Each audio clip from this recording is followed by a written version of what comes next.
بسم الله ولا حول ولا قوة إلا بالله العلي العظيم. ازيكم يا ستات البيوت الشاطرين؟ عاملين ايه؟ اخباركم ايه؟ النهارده هنعمل بأقل من نص لفة جلاش، هنعمل احلى فطير. ينفع تحلية. هيعجب الأطفال جدا وهيعجب كمان الكبار.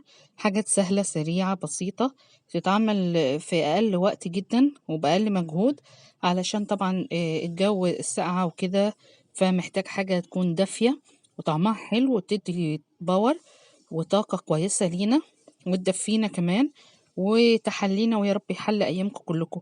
يا ريت تشتركوا في القناة، تعملوا لايك، تعملوا لي تعليق حلو زيكم. هنعمل أحلى تحالي بسيط جدا وسهل، وتعالوا يلا نشوف الطريقة سوا. أول حاجة معايا ورقة الجلاش، هقسمها بالنص وهحط عليها على كل واحدة رشة بسيطة جدا من الزيت، وهطبقها مربع بالمنظر ده كده. كل نص ورقة هعمل فيها بالمنظر ده. ليه أنا رشيت زيت رشة خفيفة؟ علشان من النص تبقى برضو مورقة، ولما نيجي نسويها تبقى مقرمشة برضو بالمنظر ده. كل نص ورقة بديها رشة بسيطة جدا من الزيت، حوالي نقط بسيطة من الزيت، وبألف الورقة مربع حوالين بعضها كده، فيبقى الزيت في النص ويخليها مورقة إن شاء الله لما نيجي نسويها. ومش هتاخد وقت خالص لأنها الزيت في نصها، فهتستوي على طول وهتبقى سهلة بسرعة. دي تحلية بسيطة سهلة.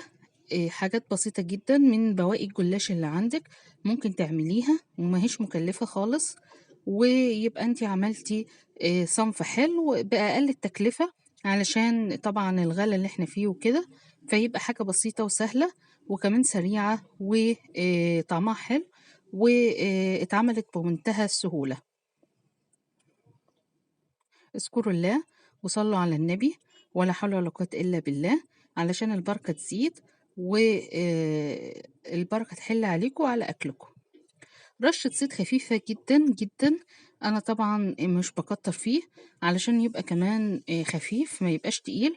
مرضتش أحط سمنة ولا زبدة، الزيت أخف بكتير، وكمان علشان التسوية ما يحتاجش كمان زيت واحنا بنسويه، هيحتاج حاجة بسيطة جدا لأن هو جواه الزيت بتاعه. بطبقها كده حوالين بعضها كذا تطبيقة لحد ما تبقى مربع بالمنظر ده. نحطهم بقى فوق بعض في طبق كده، عشان لما نيجي نسوي على طول، نبقى احنا مخلصين الكمية كلها في اللف بتاعها، ولما نيجي نسوي على طول، ما تحتاجش ان احنا لسه نقعد نطبق حبة ونسوي حبة كده على طول في معلقة زيت واحدة بس سخنة على النار، لأن هو جواه الزيت بتاعه. والجلاش طبعا ما بيحتاجش وقت نهائي في التسوية، بيتسوى على طول نار وسط، ما تعليش النار عشان بيتحرق بسرعة وما تسهيش عنه. فعشان كده انا قلت لك نطبق الكمية كلها من الاول، علشان يتعمل بسرعة جدا ويبقى سهل وسريع جدا بسرعة.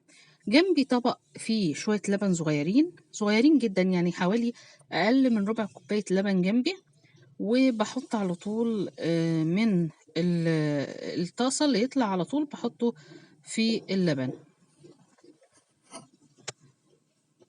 واشيله على طول من اللبن على طبق فاضي، علشان ما يشربش اللبن كتير ويطرى، انا عايزاه يفضل برضو مقرمش. بصفيه اهو من اللبن واطلعه على طول في طبق جنبي، يبقى يطلع من الزيت على اللبن ومن اللبن على طبق فاضي على طول. احمر كل الكمية واخلصها، ونشوف بقى الشكل النهائي والتقديم هيبقى ازاي. ممكن لو انت حابة ان انت تحشيها في النص حتة مهلبية، ممكن برضو تنفع وتبقى حلوة. عايزة تحطي في النص حتة كاستر، برضو تبقى كويسة. بس اقفليها كويس قوي علشان الحشوة ما تخرجش منها لما تيجي تسويها ان شاء الله. ولازم اول ما تتشال من الزيت السخن تنزل على طول في اللبن، لبن عادي خالص بدرجة حرارة الغرفة، ما هوش سخن ولا حاجة. والتقديم بقى على حسب الرغبة، انا حطيت عليها سكر بودرة فقط. انتي حابة تحطي جوز الهند حطي، حابة تحطي مكسرات حطي، اللي في امكانياتك حطي. والمتاح عندِك برضه حطّيه، بس أنا حبيت أعملها خفيفة وسهلة وبحاجات البيت الموجودة المتوفرة، علشان ما تكونش غالية ولا تكون مكلفة نهائي، وكمان تكون سهلة وبسيطة وتتعمل بسرعة في أي وقت، ما تاخدش أي مجهود ولا أي وقت خالص منِّك. أنا حطيت سكر بودرة فقط، حابة تحطي مكسرات، جوز الهند، أي نوع أنتِ حاباه عادي، ما تاخدش منِّك برضه أي وقت وتبقى سهلة وسريعة. واذكروا الله وصلوا على النبي، ولا حول ولا قوة إلا بالله. أرجو منكم الاشتراك في القناة وعمل تعليق حلو زيكم ولايك، ويا ريت تدعموني، تدعموا قناتي، وبألف هنا وشفا على قلبكم. ويا ريت تعملوها صلوا على النبي. وادي منظرها في الآخر، حاجات بسيطة وسهلة وطعمها لذيذ، اتعملت بأقل الإمكانيات. والسلام عليكم ورحمة الله وبركاته.